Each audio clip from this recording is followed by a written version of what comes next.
प्यारे बच्चों, आज मैं आप लोगों को आईसीएसई बोर्ड क्लास 9 और 10 का पाठ दीपदान पार्ट 7 है, जिनके राइटर डॉक्टर राम कुमार वर्मा जी हैं।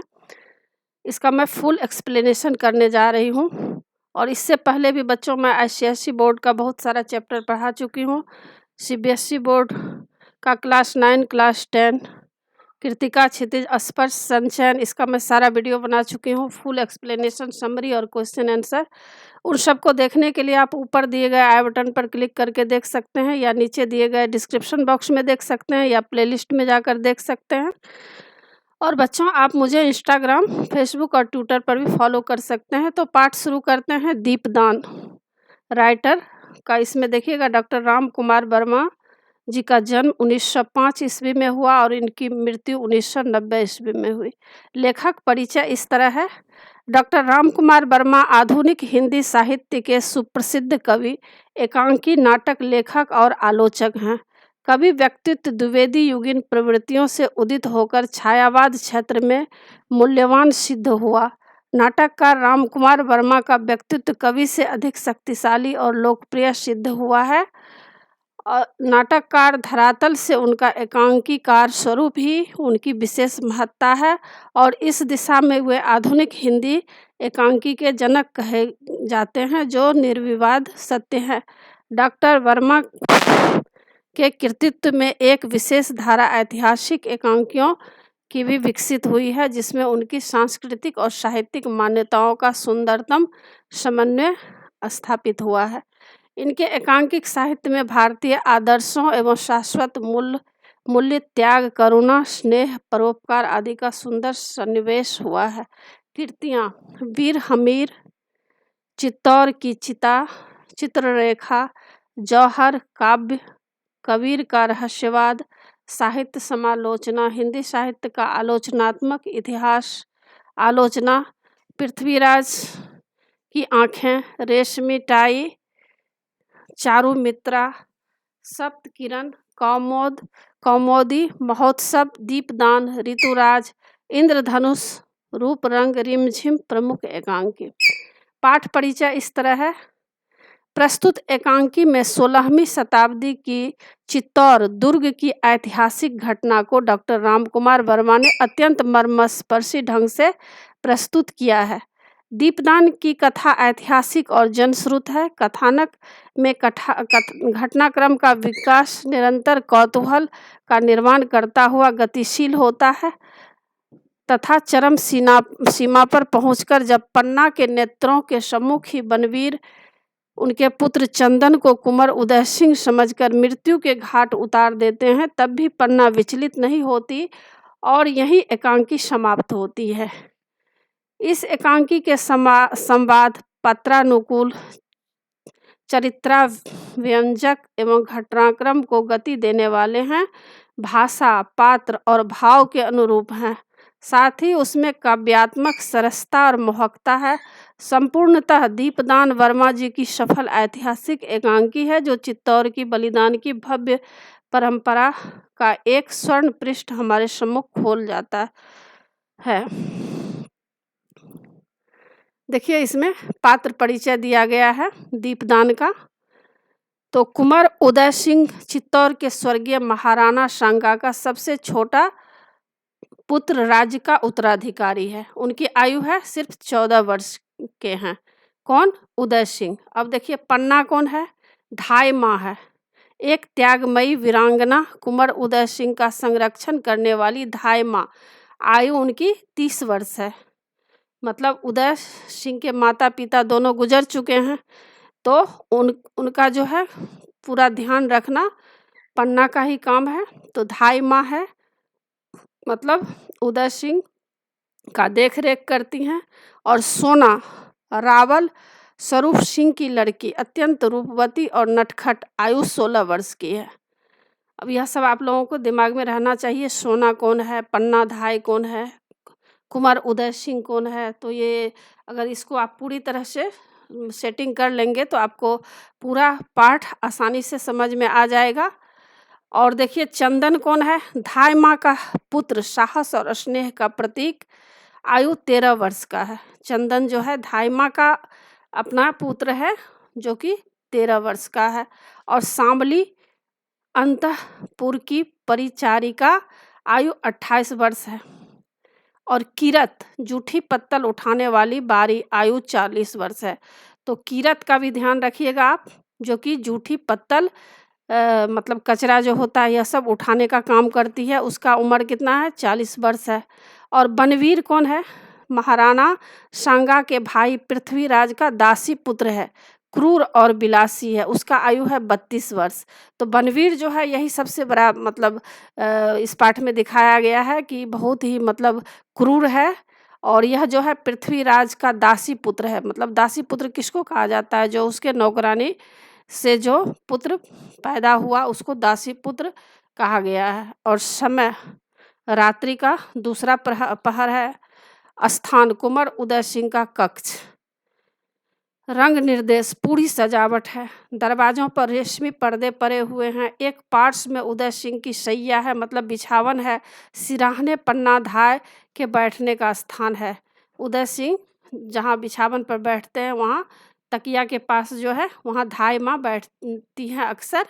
और यहाँ पर जो है दिखाया गया है कंकर बंधन रन चंडन पुत्र बधाई चाव, 3 तिहार त्यागरा काई रंग काई राव। तो मतलब इसमें एक नृत्य ध्वनि है, इसमें गाना बज रहे हैं। कोई रंग कोई राव, धरा जाता धर्म पलटता त्रिया पड़ता ताव, ए तिन्हों दिन मरण रा काई रंग कोई राव, काई रंग कोई राव, काई रंग कोई राव। यह संगीत जो है धीरे धीरे यह हल्का हल्का सुनाई दे रहा है। अब देखिए उदय सिंह क्या करता है, उसी समय दौड़ता हुआ आता है और पुकारता है, धाई माँ, कोई उत्तर नहीं मिलता है।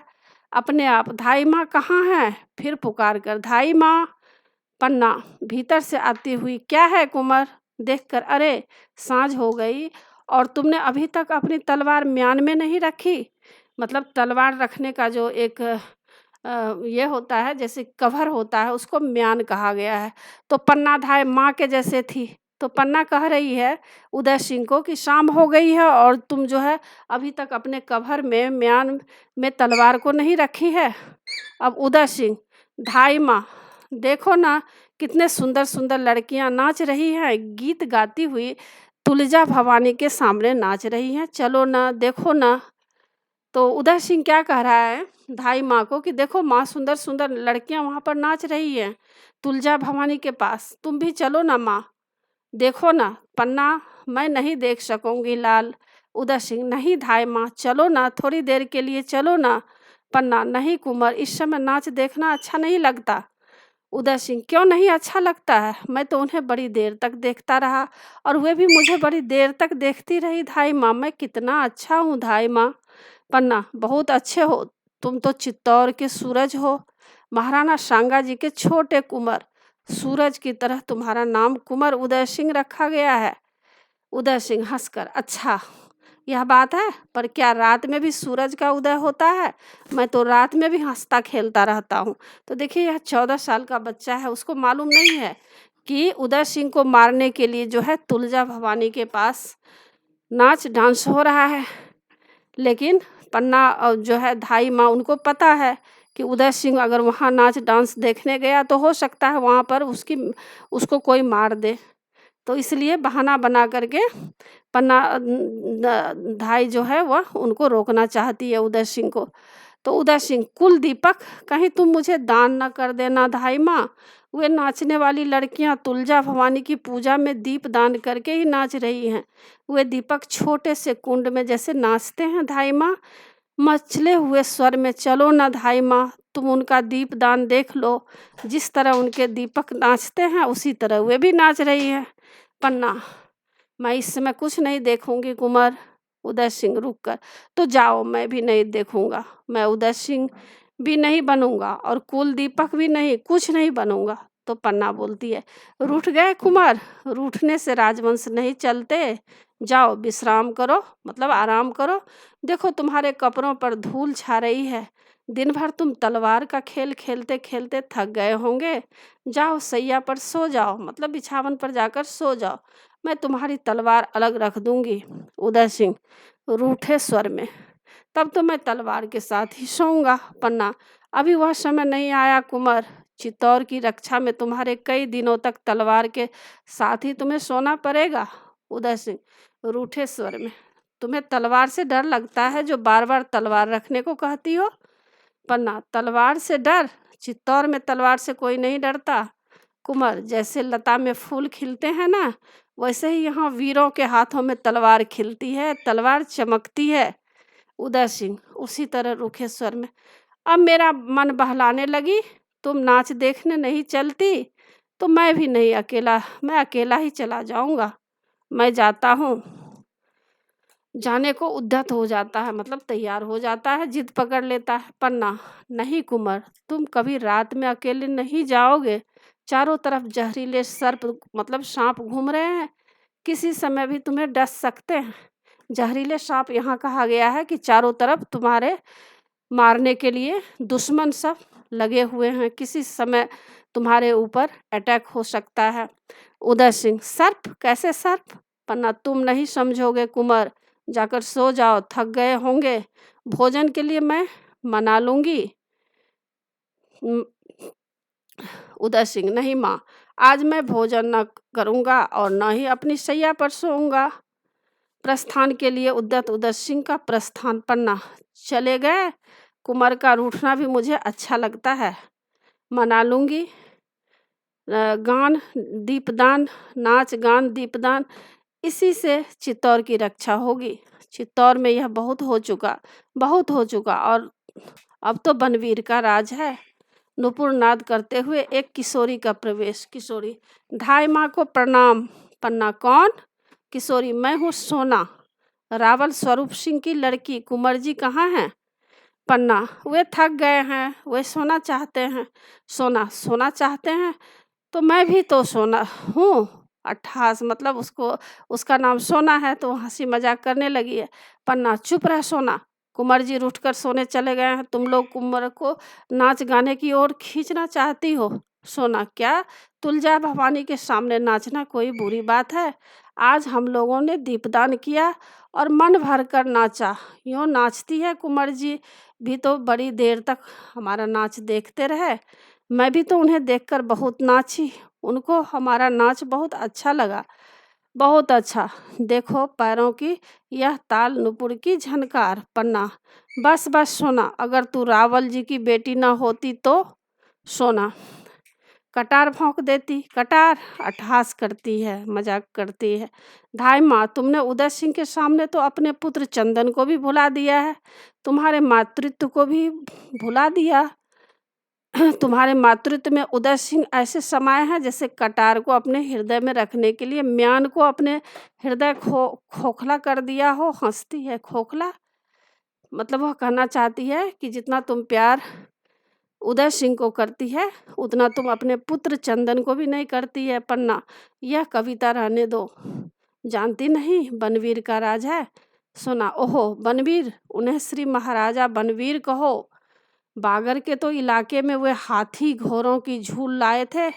हाँ, झूल इतनी बड़ी, हमारे लिए भी तो एक रेशम की झूल लाए थे। उसे सिर से ओढ़कर नाचने से ऐसा लगता था जैसे मकड़ी के जाले के आर पार चंद्रमा की किरण थिरक रही हो। पन्ना, बहुत नाचती हो बनवीर कि तुम पर बड़ी कृपा है। सोना, द्रौपदी की चीर की तरह आज प्रातः काल उन्होंने मुझे बुलाया और कहा, धाई माँ तुम बुरा तो नहीं मानोगी? पन्ना, मैं क्यों बुरा मानूंगी? सोना, उन्होंने कहा, महल में धाई माँ अरावली पहाड़ बनकर बैठ गई है। अरावली पहाड़? हंसती है, तो तुम लोग बनास नदी बनकर बहो ना, खूब नाचो गाओ। यूँ आज कोई उत्सव का दिन नहीं था, फिर भी उन्होंने कहा, मेरे बनवाए मयूर पक्ष कुंड में दीपदान करो। मालूम हो जैसे भव सागर में आत्माएं तैर रही हो, या जैसे मेघ पानी पानी हो गए हो और बिजलियां टुकड़े टुकड़े हो गई हो। पन्ना, बड़ी उमंग में हो आज। सोना, दीपकों के साथ उमंगे भी लौ देने लगी हैं धाई माँ, सारा जीवन ही एक दीपावली का त्योहार बन गया है। पन्ना, तो यही त्योहार मना रही हो तुम? सोना, मैं ही क्या, सारे नगरवासी यह त्योहार मना रहे हैं। नहीं मान रही हो तो तुम? धाई माँ, तुम पहाड़ बनने से क्या होगा? राजमहल पर बोझ बनकर रह जाओगी बोझ। और नदी बनो तो तुम्हारा बहता हुआ बोझ पत्थर भी अपने सिर पर धारण करेंगे, पत्थर भी। आनंद और मंगल तुम्हारे होंगे, जीवन का प्रवाह होगा, उमंगों की लहरें होगी जो उठने में गीत गाएंगी, गिरने से नाच नाचेगी। गीत और नाच धाई माँ, गीत और नाच, जैसे सुख और सुहाग एक साथ हंस रहा हो। और जब दीपदान का दीपक अपने मस्तक पर लेकर चलोगी धाई माँ, तो ज्ञात होगा धाई माँ, जैसे शुक्र तारे को मस्तक पर रखकर उषा आ रही हो। पन्ना, बनवीर के अनुग्रह ने तुम्हें पागल बना दिया है सोना। सोना, धाई माँ, पागल कौन नहीं है? महाराणा अपने 7,000 पहलवानों के साथ पागल हैं। मलक्रीड़ा ही तो उनका पागलपन है। महाराज बनवीर महाराणा विक्रमादित्य की आत्मीयता से पागल हैं। मतलब विक्रमादित्य जो है वह बड़ा लड़का है राजा के, मतलब उदय सिंह का भाई है, तो वह विक्रमादित्य के अंतःपुर में प्रलाप करते हैं। यह आनंद ही उसका पागलपन है। सारा नगर आज के त्योहार में पागल है। तुम कुंवर उदय सिंह के स्नेह में पागल हो और मैं हंसकर। मेरी कुछ न पूछो धाई माँ, मैं तो इन सब के पागलपन से पागल हूँ। तुम चाहो जो कहो। हाँ, तो कुंवर उदय सिंह कहाँ हैं? पन्ना, कुंवर उदय सिंह को छोड़ो न सोना, वे बहुत थक गए हैं, अब सो रहे होंगे। तुम जाओ, यहाँ कहीं तुम्हारा पागलपन कम न हो जाए। सोना, मेरा पागलपन? धाई माँ, पागलपन कहीं कम होता है? पहाड़ बढ़कर कभी छोटे हुए हैं, नदियाँ आगे बढ़कर कभी लौटी हैं, फूल खिलने के बाद कभी कली बने हैं। सब आगे बढ़ते हैं, नहीं बढ़ती है तो सिर्फ तुम, सदा एक सी। तुम्हारा पागलपन भी सदा एक सा है। मैं रावल की बेटी हूँ, शायद सामंत की बेटी बनूं, शायद महाराज की बेटी बनूं, कुछ बढ़कर ही बनूंगी। और तुम धाई माँ सिर्फ धाई माँ ही रहोगी। पन्ना, सोना, मुझे किसी से ईर्ष्या नहीं है, मैं जैसी हूँ अच्छा है। राज सेवा में जीवन जा रहा है, यही मेरे भाग्य की बात है। सोना, भाग्य तो सबका होता है धाई माँ। ये नुपुर मेरे पैरों में पड़े हैं तो इनका भी भाग्य है। मेरे पैरों की गति में गीत गाते हैं तो यह भी इनका भाग्य है। मेरे आगमन का संदेश पहले ही पहुंचा देते हैं, और जब मेरे पैर रुक जाते हैं तो ये मौन हो जाते हैं, तो यह भी इनका भाग्य है। भाग्य तो सबके होता है धाई माँ। तुम नगर के उत्सव में भाग नहीं ले रही हो, ना लो। महाराज बनवीर का साथ नहीं दे रही हो, ना दो। मैं कौन होती हूँ बीच में बोलने वाली? पन्ना, तो क्या मेरे उत्सव में जाने और न जाने का संबंध बनवीर की इच्छा से है? सोना बोल रही है, फूल कुछ कहता है, अपनी सुगंध भेज देता है। दीपक कोई संदेश भिजवाता है, पतंगे आप से आप आ जाते हैं। पन्ना, मैं जानती हूँ इस दीपक की आग में मैं जल जाऊंगी। सोना, तो कुंवर को भेज देती, उनको तो कोई आग न छू सकती। पन्ना, कैसे भेज देती? इतने आदमियों के बीच उन्हें कैसे भेज देती? महाराज सांगा के वंश के एक वही तो उजाले हैं। महाराज रतन सिंह 3 ही वर्ष राज करके सूर्यलोक को चले गए। विक्रमादित्य भी बनवीर की कूटनीति से अधिक दिनों तक, मतलब यह कहना चाह रही है कि वह भी लगता है अधिक दिनों तक नहीं जिंदा रह पाएगा। सोना, धाई माँ, तुम विद्रोह की बातें करती हो। पन्ना, आंधी में आग की लपट तेज ही होती है सोना, तुम भी उसी आंधी में लड़खड़ा कर गिरोगी। तुम्हारे ये सारे नुपुर बिखर जाएंगे, न जाने किस हवा का झोंका तुम्हारे इन गीतों की लहरों को निगल जाएगा। यह सुख और सुहाग पास पास उठे हुए 2 बुलबुलों की तरह बिना सूचना दिए फूट जाएगा। चित्तौर राग रंग की भूमि नहीं है, यहाँ आग की लपटें नाचती है सोना, जैसी रावल की लड़कियां नहीं। सोना क्रोध से चीख कर, धाई माँ। पन्ना, बनवीर की आग की कलियों तुम्हारे पीछे काली राख है, यह मत भूल जाना, ये अतृप्त इच्छाओं की चिंगारियां अधजली होकर चिटकेंगी और चित्तौर की आंखों में किरकिरी बनकर घूमेगी। यह आग की ज्वाला हवन कुंड को भी जला देगी सोना। इसे बुझा दो। तुम्हारे इस त्योहार से चित्तौर परिचित नहीं है। यहाँ का त्योहार आत्म बलिदान है। यहाँ का गीत मातृभूमि की वंदना का गीत है। उसे सुनो और समझो। सोना शांत स्वर में, समझ लिया धाई माँ। पन्ना, तो यहाँ से जाओ। देखना, यह त्योहार के पीछे कोई कूटनीति न हो। बनवीर से पूछना इस राग रंग का क्या अर्थ है। सोना, वह मेरी समझ में नहीं आवेगा धाई माँ। पन्ना, तो जाओ, दिशाओं की तरह उसकी हंसी में डूबी रहो। तुमसे प्रतिध्वनि भी न निकल सके। सोना का धीरे धीरे प्रस्थान, मतलब वहां से जाने लगती है। उसके नुपुर धीरे धीरे बजते हुए दूर तक सुन पड़ते हैं। पन्ना, अंधेरी रात, यह राग रंग, नगर के सब लोगों का जमाव, कुंवर उदय सिंह के लिए बुलावा, यह सब क्या है। अब पन्ना सोचने लगती है। उसी समय क्या होता है, चंदन का प्रवेश होता है, जो कि धाई माँ का पुत्र है। अब चंदन दूर से पुकारते हुए, धाई माँ, माँ।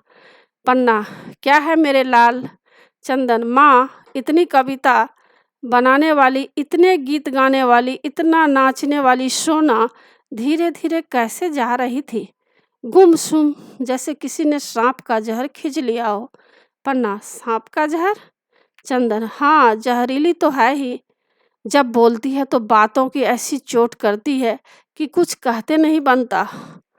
यह तो हमेशा उछलती कूदती जाती थी, आज तो जैसे उसके पैर में मोच आ गई हो। पन्ना, आई थी कुंवर को बुलाने, अपना नाच दिखलाने। मैंने कुंवर को नहीं जाने दिया तो बुरा मान गई। चंदन, हाँ माँ, कुछ दिनों से कुंवर हमारे साथ नहीं खेलते, इसी के यहाँ चले जाते हैं। मैं भी उनके पीछे जाता हूँ। यह कुंवर की ओर देखती है और कुंवर इसकी ओर देखते हैं। कहते तो कुछ नहीं, बस देखते हैं। पता नहीं इस तरह देखने से क्या होता है। क्या होता है माँ। पन्ना, कुछ नहीं, लोग देवता के दर्शन करते हैं ना, तो उन्हें आनंद मिलता है। मैं कुंवर से कह दूंगी कि वे भी देवता की तरफ देखा करें, सोना की तरफ ना। चंदन, तो सोना बुरा ना मान जाएगी माँ। पन्ना, लोगों को बुरा मानने से क्या होता है, भगवान को बुरा नहीं मानना चाहिए। तुम तो किसी को नहीं देखते चंदन। चंदन, देखता हूँ माँ, पहाड़ी खरगोश को। ओह, कैसी छलांग भरता है माँ, जैसे उसमें बिजली भरी हो। पलक मारते ही पहाड़ की इस चोटी से उस चोटी पर पहुंच जाता है। पहाड़ी खरगोश से बढ़कर और कौन सी चीज है माँ, उसे देखकर फिर किसी को देखने की इच्छा नहीं होती। पन्ना, पहाड़ी खरगोश का क्या कहना है चंदन, उसी तरह वीरों को भी धावा करना चाहिए। चंदन, हाँ, मैं भी उतनी ही तेजी से दौड़ सकूंगा, जमीन से आसमान तक। पन्ना, जमीन से आसमान तक कोई नहीं दौड़ता। हाँ, तू नाच देखने तो नहीं गया था। चंदन, माँ, धावा करने वाले कहीं नाच देखते हैं, मुझे तो अच्छा नहीं लगता। हाँ, कुंवर को अच्छा लगता है। कुंवर कहाँ है माँ। पन्ना, रूठ कर सो गए थे। चंदन, क्यों, भोजन करने में। उन्होंने भोजन कर लिया।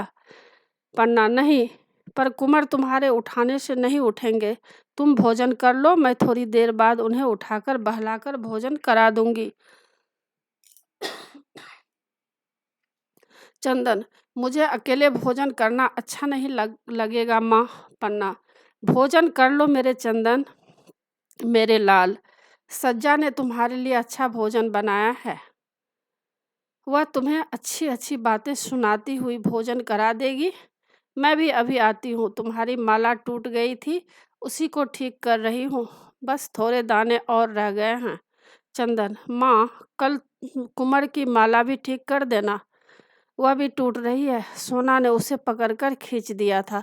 पन्ना, अच्छा चंदन, वह भी ठीक कर दूंगी। उसी समय चंदन का प्रस्थान होता है। पन्ना सोचते हुए, मेरा भोला लाल, जब पूछा कि तुम तो किसी को नहीं देखते हो तो कहता है देखता हूँ माँ, पहाड़ी खरगोश को। पहाड़ी खरगोश को, वाह रे, मेरे चंदन, कहता है धावा करने वाले कहीं नाच देखते हैं, वह तो दौड़ते हैं ज़मीन से आसमान तक, ज़मीन से आसमान तक। एकाएक घर की कुछ चीज़ें गिरने की धमक शीघ्रता से। अब शामली पहुँचती है, शामली चीख कर पुकारती हुई, धाई माँ, धाई माँ। पन्ना, कौन कौन? शामली, शामली बिलखते हुए, धाई माँ, कुंवर कहाँ है? कुंवर जी कहाँ हैं? पन्ना, क्यों, कुंवर को क्या हुआ? शामली, उनका जीवन संकट में है। पन्ना, कहाँ, कैसे? यह तुम क्या कह रही हो? शामली, उनका जीवन बचाओ धाई माँ। पन्ना, चीख कर शामली, कहाँ है कुंवर जी? अंदर की तरफ भागती है। शामली बिलखते हुए, हाय सर्वनाश हो रहा है। क्या मेवाड़ को ऐसे ही दिन देखने थे? क्या चित्तौर के साके का यही फल होना था? हाय क्या हो रहा है? तुलजा भवानी, तुम चित्तौर की देवी हो, कैसे कहूँ कि तुम्हारे त्रिशूल में अब शक्ति नहीं रही। मेवाड़ का भाग्य। पन्ना, फिर प्रवेश कर, सो रहा है मेरा कुंवर, सो रहा है, कहीं तो कुछ नहीं हुआ। कुंवर जी रूठ गए थे, वे तलवार के लिए भूमि पर सो गए, तलवार उनके हाथों से खिसक गई है, पर वे शांति से सो रहे हैं, मेरे कुंवर को कुछ नहीं हुआ। शामली, कुंवर अच्छे हैं? तुलजा भवानी, कुशल करें धाई माँ। महाराणा विक्रमादित्य जी की हत्या हो गई। पन्ना, चीख कर, महाराणा की हत्या हो गई? किसने की? शामली, बनवीर ने। महाराणा सो रहे थे, उसने अवसर पाकर उसकी छाती पर तलवार भोंक दी। पन्ना, चीख कर, हाय महाराणा विक्रमादित्य जी, यह मैं पहले जानती थी। सिसकने लगती है, मतलब रोने लगती है। शामली, बनवीर ने नगर भर में आज नाच गान का त्योहार मनवाया, जिससे नगर वासियों का ध्यान नाच रंग में ही रहे। मौका देखकर वह राजमहल में गया, अंतःपुर में वह आता जाता था, किसी ने रोका नहीं। मतलब जहाँ पर विक्रमादित्य जी रहते थे, वहाँ पर जो है ये बनवीर आते जाते रहते थे, तो आसानी से वे चले गए।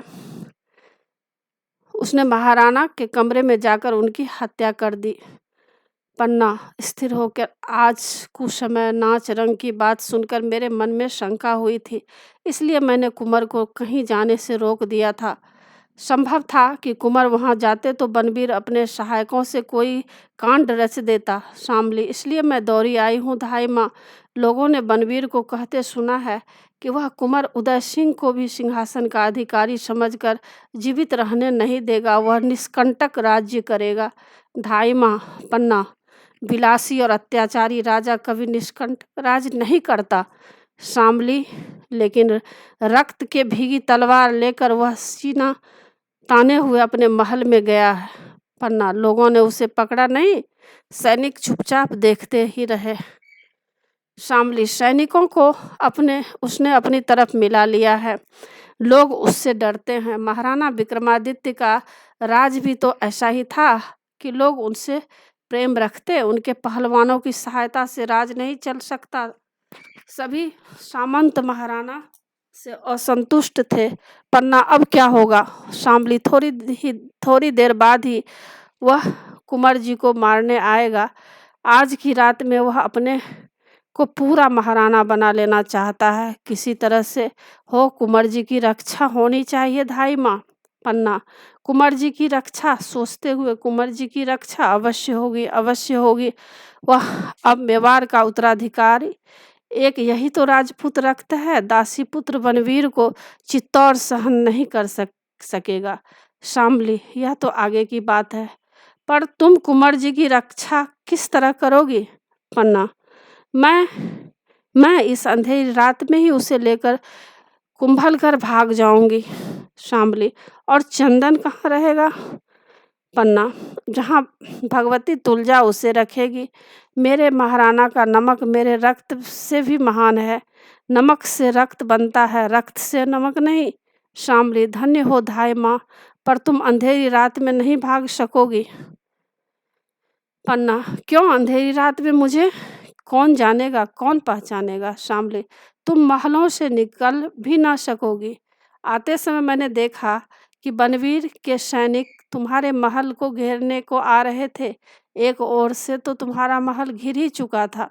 पन्ना, हे भगवान, एकलिंग अब क्या होगा? शामली, जैसे भी हो कुंवर की रक्षा तुम्हें करनी ही होगी। पन्ना, मुझे सैनिकों की सहायता नहीं मिल सकती। शामली, सैनिक तो उसके है धाई माँ। पन्ना, और सामंत? शामली, उसमें अभी इतना साहस नहीं है। पन्ना, तब मैं स्वयं तलवार लेकर कुंवर की रक्षा करूंगी, भैरवी बनकर युद्ध करूंगी। मरते मरते मैं उसकी तलवार के टुकड़े टुकड़े कर दूंगी। उसके और कुंवर के बीच में मेरे खून का समुद्र लहराएगा, जिसे वह इस जीवन में पार भी न कर सकेगा। शामली, उसके साथ सैनिक भी हो सकते हैं दाई माँ। युद्ध में तुम्हारे प्राण जाएंगे और कुंवर न बचेंगे। पन्ना, तो फिर क्या करूं शामली? घुटने टेक कर कुंवर की जीवन भिक्षा मांगूंगी। बनवीर मनुष्य है, उसके मन में कुछ तो दया होगी। शामली, राजा की हत्या करने के बाद दासी पुत्र मनुष्य है, वह जंगली पशु से भी गया बीता है।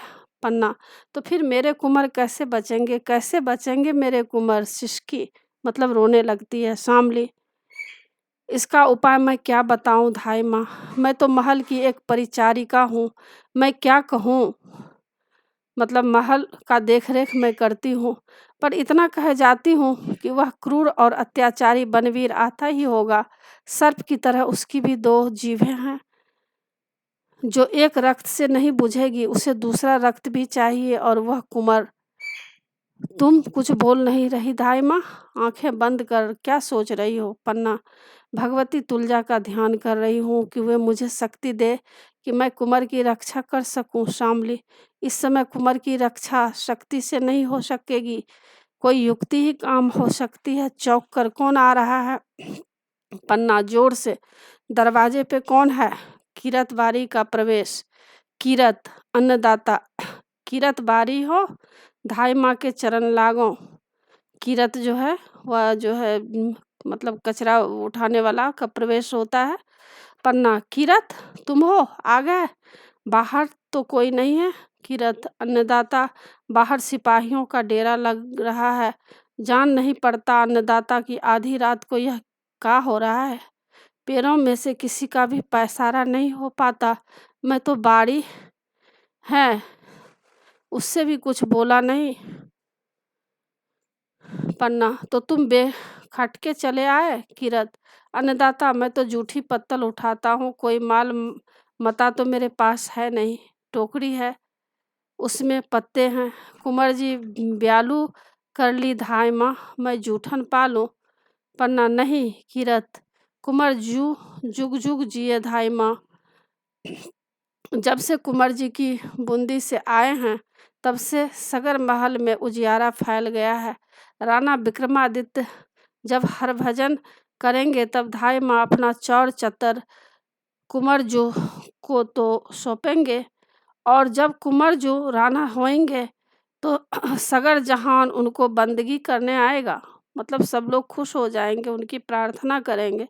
सच जानो धाई माँ, कुंवर जू के स्वरूप दर्शन दाखिल है, मैं तो उनके लिए अपनी जान तक हाजिर कर सकता हूँ।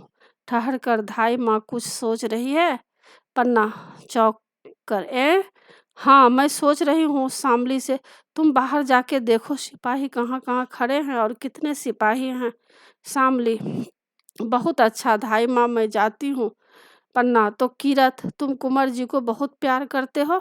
किरत, अन्नदाता, प्यार करने में जब जबान पर कैसे आवे, तो दिल की बात है, मौके पे ही देखा जाता है। और कहने को तो मैं कह ही चुका हूँ कि उसके लिए अपना जान तक हाजिर कर सकता हूँ। पन्ना, जान तक हाजिर कर सकते हो? किरत, ऐसी बातों में तीन तीर बाचा नहीं हरात धाई माँ, मौके पे ही देखा जाता है। पन्ना, तो वह मौका आ गया है किरत? किरत, मौका? कैसा मौका? पन्ना, कुंवर जी को बचाने का। किरत, कौन से सिर पैर भरू बाबा की आंख चढ़ी है जो कुंवर जी का बाल भी बांका कर सके और किरत के रहते धाई माँ? पन्ना, नहीं किरत, हंसी का समय नहीं है, कुंवर जी के प्राण संकट में है। किरत, कौन है जिसने सूरत पे धू उछाला है? पन्ना, बनवीर। किरत, अरे वो बनवीर जो महाराणा विक्रमादित्य के दरबार में बंदर सरीखा नाचता है। पन्ना, बहुत बातों का समय नहीं है किरत, बोलो कुंवर जी को बचाओगे? किरत, तो मैं तलवार ले आऊं? पन्ना, तलवार का समय नहीं है, इस समय लड़ने से काम नहीं चलेगा, एक तरकीब करनी होगी। किरत, हुक्म दे अन्नदाता। पन्ना, भवानी तुलजा मेरे मन में सब उपाय सुझा दिए हैं। किरत, हाँ ध्यान तो कर रही थी, आंख मूंद के तो भवानी ने कौन सा हुक्म करा? पन्ना, उसे मानोगे? किरत, अन्नदाता सिर चढ़ा के मानूंगा। पन्ना, अच्छा तो सुनो, तुम हो बारी, तुम्हें बाहर जाने से कोई नहीं रोकेगा, तुम तो टोकरी में जूठी पत्तल उठा के जाते ही हो। किरत, ठीक कहती है अन्नदाता, आते वक्त भी किसी ने नहीं रोका। पन्ना, तो तुम कुंवर जी को टोकरी में लिटाकर उन पर गिली पत्तलें डालकर महल से बाहर निकल जाओ। किरत, वाह अन्नदाता, खूब सोचा, मैं ऐसे निकल जाऊंगा कि सिपाही लोग देखते ही रह जाएंगे, तो कुंवर जी कहाँ हैं? पन्ना, सो रहे हैं, आज भूमि पर ही सो गए, उन्हें धीरे से उठाकर अपनी टोकरी में सुला देना, वे जागने ना पाए।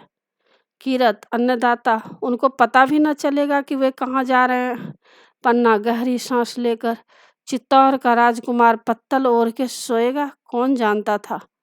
किरत, यह सब भाग्य की बात है अन्नदाता, आज पत्तल ओढ़ के सोएंगे, कल साल दुसाला ओढ़ेंगे। पन्ना, तो तुम जाओ, जल्दी करो। किरत, बहुत अच्छा अन्नदाता, कुंवर जी कहाँ हैं? पन्ना, मेरे कमरे में नीचे ही सो गए हैं, तुम उन्हें उठा के ले जा सकोगे? किरत, अन्नदाता अगर हुक्म दें तो बनवीर तक को सिर पे उठा के ले जा सकता हूँ। पन्ना, ठीक है, तुम्हारी टोकरी तो काफ़ी बड़ी है। किरत, अन्नदाता, आपके जश्न ही तो मेरी टोकरी बड़ी कर दी है, सारी राजमहल की पत्तलें छोटी टोकरी में कैसे रखी जा सकती है अन्नदाता? आज तो बनवीर के साथ बहुत सामंतों ने खाया है, मैंने भी सोचा आज बड़ी टोकरी ले चलूं, सो वो ही लाया हूँ। पन्ना, तो चलो मैं तुम्हारी मदद कर दूं। किरत, अन्नदाता आप तकलीफ ना उठाएं, मैं सब कर लूँगा। पन्ना, और हाँ, कुंवर जी को लेकर तुम बेनच नदी के किनारे मिलना, वहाँ जहाँ श्मशान है।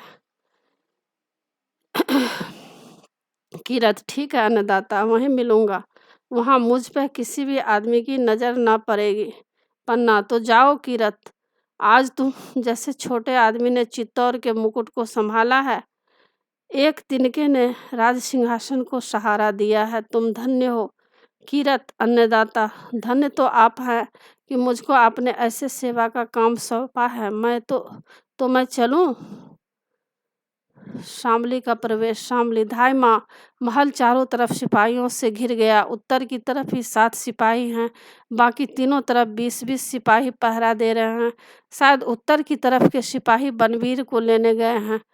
पन्ना, कोई चिंता की बात नहीं शामली, तुम यहीं ठहरना, मैं अभी आती हूँ। शामली, देख के क्या करोगी? मैं तो देख आई हूँ, कुंवर को बचाने का कोई उपाय सोचो। पन्ना, मैं अभी आती हूँ। किरत, चलो किरत, दोनों का प्रस्थान होता है। शामली, न जाने धाय माँ क्या सोच रही हैं। किरत, बारी भी तब से यहीं बना है, क्या होगा? हाय, बनवीर ने महाराना को रक्त में नहला दिया। दुष्ट बनवीर, तुझे नर्क में भी चैन न मिलेगा। कुंवर उदय सिंह पर आंख लगाई है, भवानी कुंवर की रक्षा करो। अब पन्ना का प्रवेश होता है। पन्ना, अब ठीक है, कुंवर की रक्षा हो गई। शामली प्रसन्नता से, हो गई कैसे? पन्ना, किरत ने अपनी टोकरी में कुंवर को सुला दिया, ऊपर से पत्तल ढक लिए और उन पर पानी छिड़क दिया, वह उन्हें लेकर बेखटके महल से बाहर हो जाएगा, कोई उससे कुछ पूछेगा भी नहीं, कुंवर जी बच जाएंगे। कुंवर जी बच गए। शामली, वाह धाई माँ, बहुत अच्छा सोचा, सिपाही समझेंगे कि किरत वाली जूठी पतले ले जा रहा है, कोई इससे कुछ पूछेगा भी नहीं। पन्ना, चित्तौड़ के भाग्य से ही वे बचेंगे। शामली, जरूर बचेंगे, पर धाई माँ यह सब तुम्हें किसने सुझाई? पन्ना, भवानी ने। मैंने आंखें बंद कर उनका ध्यान किया, उसी समय किरत बारी आया, उसने कहा, मैं तो जूठी पत्तल उठाता हूँ, कोई माल मत्ता तो मेरे पास है नहीं। टोकरी है और उसमें पत्तलें हैं, बस भवानी ने यही बात मुझे सुझा दी। शामली, पर एक बात है धाई माँ। पन्ना, क्या? शामली, बनवीर यहाँ जरूर आएंगे। वे तुम्हारे महल में कुंवर जी की खोज करेंगे। जब वे कुंवर जी को न पावेंगे तो तुमसे पूछेंगे तो तुम क्या उत्तर दोगी? पन्ना, कह दूंगी कि मैं नहीं जानती। शामली, इससे वे नहीं मानेंगे। क्रोध में आकर अगर तलवार चला दी तो कुंवर जी तुम्हारे बिना कैसे जिएंगे? पन्ना, मैं अपने प्राणों की भिक्षा मांगूंगी जो चित्तौर की किसी नारी ने नहीं मांगी। ऐसी विचित्र भिक्षा वे अवश्य दे देंगे। शामली, बनवीर के सिर पर खून चढ़ गया है, वह दैत्य बन गया है। कुंवर जी को न पाकर वह तुम्हें जरूर मार डालेगा। पन्ना, मुझे उसकी चिंता नहीं है शामली। शामली, पर चिंता कुंवर जी की है। तुम्हारे बिना वे तो जीवित नहीं रहेंगे। फिर तुम्हारा बलिदान चित्तौर के किस काम आएगा? कुंवर जी को तो जीना ही चाहिए। पन्ना, सचमुच कुंवर जी मेरे बिना नहीं जिएंगे। थोड़ी सी बात पर ही रूठ जाते हैं। मुझे न पाकर उनका क्या हाल होगा? शामली, किसी तरह बनवीर को धोखा नहीं दे सकती। पन्ना, दे सकती हूँ। शामली, किस तरह? पन्ना, कुंवर जी की सैया पर किसी और को सुला दूंगी। वह क्रोध में अंधा रहेगा ही, पहचान भी न सकेगा कि यह कौन सोया है। शामली, तो कुंवर जी की सैया पर किसे सुला दोगी? पन्ना, किसे सुला दूंगी सोचकर शामली मेरे हृदय पर वज्र गिर रहा है। मेरी आंखों में प्रलय का बादल घूम रहा है। मेरे शरीर के एक एक रोम पर बिजली तड़प रही है। शामली, धाई माँ, संभाल जाओ, ऐसी बात ना कहो कुंवर की सैया पर। पन्ना, सुला दूंगी उसी को सुला दूंगी जो मेरी आंखों का तारा। चंदन को सुला दूंगी। शामली, सिसकियाँ, चंदन को सुला दूंगी? कह दूंगी कि इसके कलेजे पर हल्की सी चोट करना। बेचारा अभी बेचारा बालक है, भीषण प्रहार से मेरा लाल चौंक उठेगा। शामली, धाई माँ, ऐसा मत कहो, ऐसा मत कहो, ऐसा मैं नहीं सुन सकूंगी। महल के किसी कोने में छिप रहूंगी। हाय, तुम क्या कर रही हो? ऐसा मत कहना, मैं जाती हूँ, ऐसा मैं नहीं सुन सकूंगी। प्रस्थान मतलब चली जाती है। पन्ना, चली गई कहती है, ऐसा मैं नहीं सुन सकूंगी। जो मुझे करना है वह शामली सुन भी न सकेगी। भवानी, तुमने मेरे हृदय को कैसा कर दिया। मुझे बल दो कि मैं राजवंश की रक्षा में अपना रक्त दे सकूं, अपने लाल को दे सकूं। यही वीरांगना का व्रत है, यही वीरांगना की मर्यादा है। मेरा हृदय वज्र का बना दो, माता के हृदय के स्थान पर, जिससे ममता का स्रोत बंद हो जाए। भवानी, मैं चित्तौर की सच्ची नारी बनूं। अब चंदन का स्वर, माँ माँ माँ। चंदन का प्रवेश होता है। चंदन, माँ देखो मेरे पैर में चोट लग गई है, यह रक्त निकल रहा है। पन्ना, कहाँ रक्त निकल रहा है? लाओ देखो मेरे लाल। ओहो, अंगूठे में यह चोट कैसे लगी? कितना रक्त निकल रहा है। लाओ इसे बांध दो। अपनी साड़ी के कपड़े का टुकड़ा फाड़ती है, सीधा पैर करो। हाँ ठीक है, इसे बांध देती हूँ। यह चोट कैसे लगी लाल? चंदन, मैं जैसे ही भोजन करके उठा, माँ सज्जा ने कहा कि महल के चारों तरफ सिपाही इकट्ठे हो रहे हैं। मैं देखने के लिए ऊपर के झरोखे में चढ़ गया। अंधेरे में कुछ दिखाई नहीं दिया। जैसे ही मैं नीचे कूदा, एक टूटा हुआ शीशा अंगूठे में चुभ गया। कोई बात नहीं है माँ, रक्त तो निकला ही करता है, पर ये सिपाही महल के चारों तरफ क्यों इकट्ठे हो रहे हैं? पन्ना, आज नाच रंग का दिन है ना, वही सब देखने के लिए आए होंगे, या फिर सोना ने उन्हें बुलाया होगा, वह नीचे नाच रही होगी। चंदन, माँ सोना अच्छी लड़की नहीं है। मैं कल उससे कहूँगा कि कुंवर जी को नाच न दिखाया करे, उनका मन आखेट करने के लिए नहीं लगता। पन्ना, मैं भी उसे समझा दूंगी। चंदन, कुंवर जी कहाँ है माँ? आज भोजन में भी साथ नहीं चले। पन्ना, कहीं सो रहे होंगे। चंदन, तब से वो सो ही रहे हैं। माँ, कुंवर जी को नींद क्यों नहीं आती? नींद क्यों आती है? माँ देखो कहाँ सो रहे हैं। पन्ना, बुरा मत मानकर कहीं सो रहे होंगे। चंदन, सोना ने ही उन्हें बुरा मानना सिखला दिया है माँ, नहीं तो कुंवर जी पहले कभी बुरा नहीं मानते थे। खेल खेल में भी बुरा नहीं मानते थे, साथ खेलते थे, साथ खाते थे। आज अकेले कुछ खाया नहीं गया माँ। पन्ना, तो चलो चंदन, मैं तुम्हें जी भर कर खिला दूँ। चंदन, अब कुंवर जी के साथ कल खाऊंगा माँ। कल हम दोनों साथ बैठेंगे, तुम प्रेम से परोस परोस कर खिलाना, कल खूब खाऊंगा माँ। कुंवर जी से भी ज़्यादा। कहते हैं ना कि मैं चंदन से ज़्यादा खाता हूँ। अब कल से यह कहना भूल जाएंगे, क्यों न माँ? पन्ना, ठीक है लाल। चंदन, माँ अच्छी तरह से क्यों नहीं बोलती? और तुम्हारी आँखों में पानी कैसा? माँ, ए माँ, तुम्हारी आँखों में पानी? पन्ना, कहाँ चंदन, पानी कहाँ? और तुम्हारे अंगूठे से रक्त की धारा बहे, मेरी आँखों से एक बूंद पानी भी न निकले। चंदन, ओह माँ, तुम तो बातें करने में बड़ी अच्छी हो। जब मैं बड़ा होकर बहुत सी जागीरें जीतूंगा तो मैं तुम्हारे लिए एक मंदिर बनवाऊंगा, देवी के स्थान पर तुमको बिठलाऊंगा और तुम्हारी पूजा करूंगा। तुम अपनी पूजा करने दोगी? पन्ना, तुमसे मुझे ऐसा ही आशा है चंदन। चंदन, यह मत समझना माँ कि जागीरें नहीं जीत सकता। उस जंगली खरगोश की तरह तेजी से दौड़ सकता हूँ, आसमान तक धावा बोल सकता हूँ। पन्ना, अब बहुत बातें ना करो चंदन, रात अधिक हो रही है, सो जाओ। कुछ आहत होती है। चंदन, माँ, माँ देखो उस दरवाजे से कौन झांक रहा है। पन्ना, कीरतवारी होगा, तुम्हारा भोजन उठाने आया होगा, मैं देखती हूँ। चंदन, कोई और हो तो मैं अपनी तलवार लाऊं?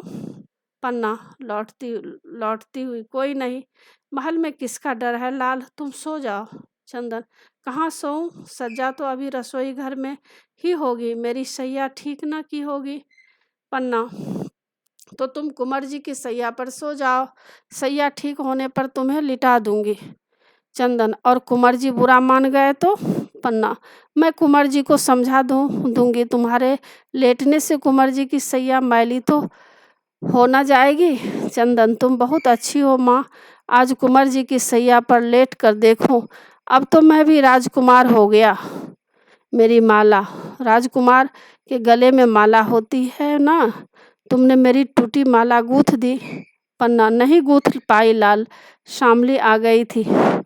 चंदन, कल गूंथ देना, भूलना नहीं माँ। सैया पर लेटता है, आह माँ कितनी नरम सैया है, जी होता है सदा इसी पर सोता रहूं। पन्ना चीख कर, चंदन। चंदन, क्या हुआ माँ? पन्ना, कुछ नहीं कुछ नहीं, आज मेरा जी कुछ अच्छा नहीं है, कभी कभी कलेजे में सूल सी उठती है। तुम सो जाओ तो मैं भी सो जाऊंगी। चंदन, मैं किसी वैद्य के यहाँ जाऊँ माँ? पन्ना, मतलब वो कोई डॉक्टर बुलाना चाहता है अपनी माँ के लिए। पन्ना, नहीं, किसी वैद्य के पास इसकी दवा नहीं है, यह आप से आप शांत हो जाती है। तुम भी सो जाओ, मैं भी कुंवर को खिलाकर जल्दी जल्दी सो जाऊंगी। चंदन, अच्छा माँ, तुम्हारी आज्ञा नहीं टालूंगा, लो मैं आंखें बंद कर लेता हूँ। पन्ना, सो जाओ, चित्तौर की अच्छी कहानियों को सोचते सोचते सो जाओ। अपनी मातृभूमि में कितने बड़े बड़े वीर हुए हैं, बप्पा रावल, जिन्हें हरित ऋषि ने दर्शन दिए, जिन्होंने मेवाड़ की नींव डालकर विदेशों पर चढ़ाई की और उन्हें जीता। इन्होंने ही पहले पहले अपने आराध्य देव एकलिंग जी का मंदिर बनवाया। राजा नरवाहन, जिसने अपनी अकेली शक्ति से अनेक शत्रुओं को पराजित किया। राजा हंसपाल, जिन्होंने अनेक राज्य जीतकर अपने राज्य में मिलाए। रावल सामंत सिंह, जिन्होंने सोलंकी राजा उदयपाल को युद्ध में पराजित किया। रावल सामंत सिंह, रावल समर सिंह। चंदन चौंक कर, माँ आंखें बंद कर तुम्हारी बातें सुन रहा था कि कल काली छाया मेरे सिर के पास आई और उनसे मुझे मारने को तलवार उठाई। माँ, वह काली छाया, काली छाया। पन्ना, मैं तो तुम्हारे पास बैठी हूँ लाल, यहाँ कौन सी काली छाया आएगी? चंदन, कोई छाया नहीं आएगी माँ, पर ना जाने क्यों नींद नहीं आ रही। पन्ना, अच्छी बात है मेरे लाल, मैं गीत गाऊंगी, अपने लाल को सुलाऊंगी। और करुण स्वर में गुनगुनाती है, उठ जा रे पंखेरुआ, साँझ पड़ी, चार पहर बटरली जोही, मेड़ता खरी एक हरी।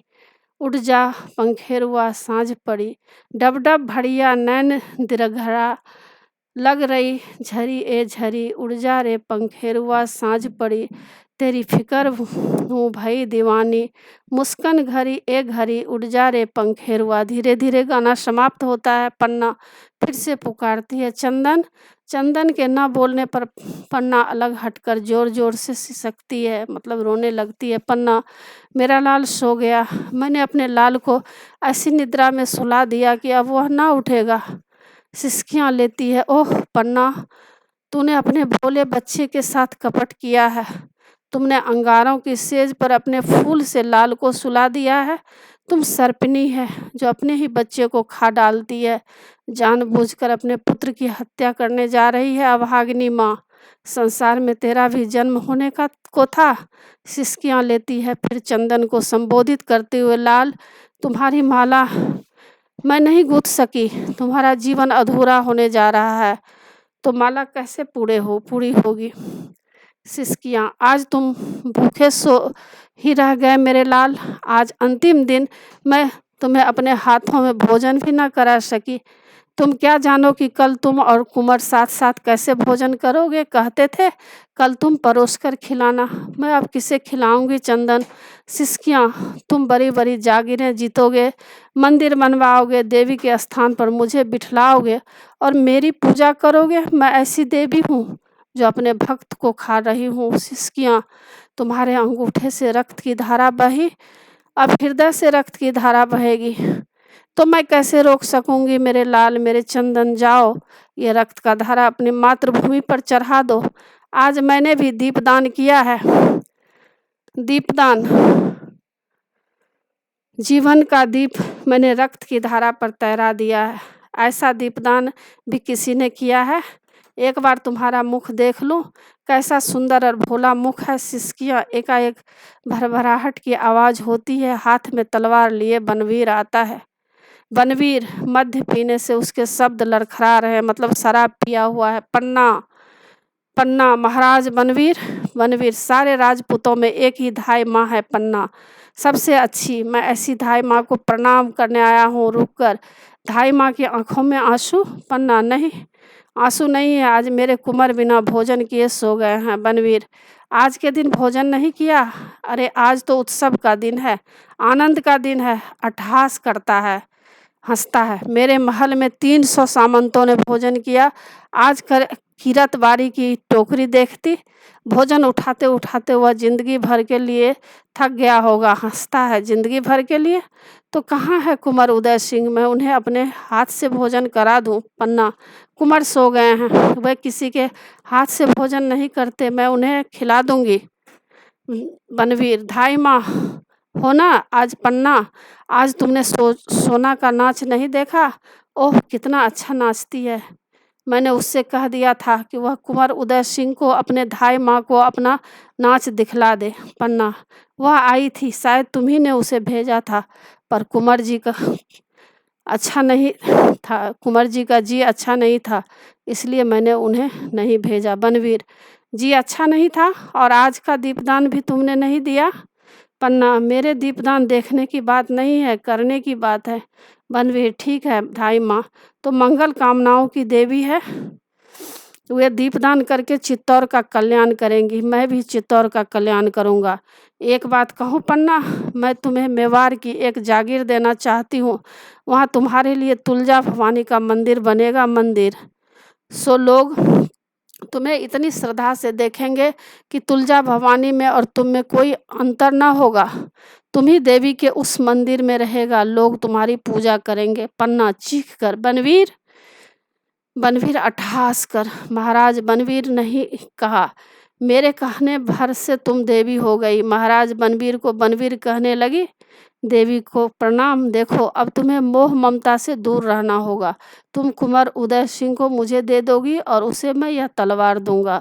तलवार खींच लेते हैं। पन्ना, यह तलवार, इस पर रक्त क्यों लगा है।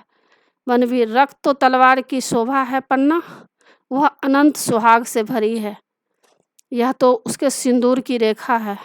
बिना रक्त के तलवार भी कभी तलवार कहला सकती है। पन्ना, यह तलवार म्यान में रख लो महाराज। बनवीर, क्या तुम्हें भय लगता है। चित्तौर में तलवार से किसी को भय नहीं लगता। धाई माँ होने पर तुम में इतनी ममता भर गई है कि तलवार नहीं देख सकती। पन्ना, तलवारें आसानी से म्यान के भीतर नहीं जाती। जब म्यान में राजश्री भर जाती है तो तलवार बाहर निकल जाती है। पन्ना, आधी रात हो चुकी है महाराज, बनवीर विश्राम करो। बनवीर, विश्राम मैं करूं? बनवीर, जिसे राजलक्ष्मी को पाने के लिए दूर तक की यात्रा करनी है, मैं अपने साथ कुंवर उदय सिंह को भी ले जाना चाहता हूँ। पन्ना, यह नहीं होगा महाराज। बनवीर, बनवीर जागीर नहीं चाहता। पन्ना, नहीं बनवीर, तो उदय सिंह के बदले जो मांगो वो दिया जाएगा। पन्ना, राजपुतानी व्यापार नहीं करती महाराज, वह तो रणभूमि में चढ़ती है या फिर चिता पर। बनवीर, तुम्हारा महल सैनिकों से घिरा है। पन्ना, सैनिकों को किसने आज्ञा दी महाराज? विक्रमादित्य। बनवीर, बीच में ही, वह इस संसार में नहीं है पन्ना, उन्होंने रक्त की नदी पार कर ली है, उसी रक्त की लहर मेरी तलवार पर है। पन्ना, ओह बनवीर, हत्यारा बनवीर।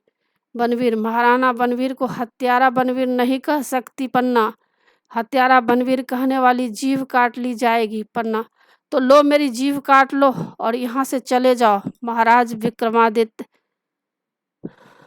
बनवीर, बार बार विक्रमादित्य का नाम क्या लेती है? प्रेतों और पिशाचों को वह नाम लेने दो। यदि मेरा नाम लेना चाहती हो तो जयकार के साथ नाम लो। पन्ना, धिक्कार है बनवीर, तुम्हारी माँ ने तुम्हें जन्म देते ही क्यों न मार डाला।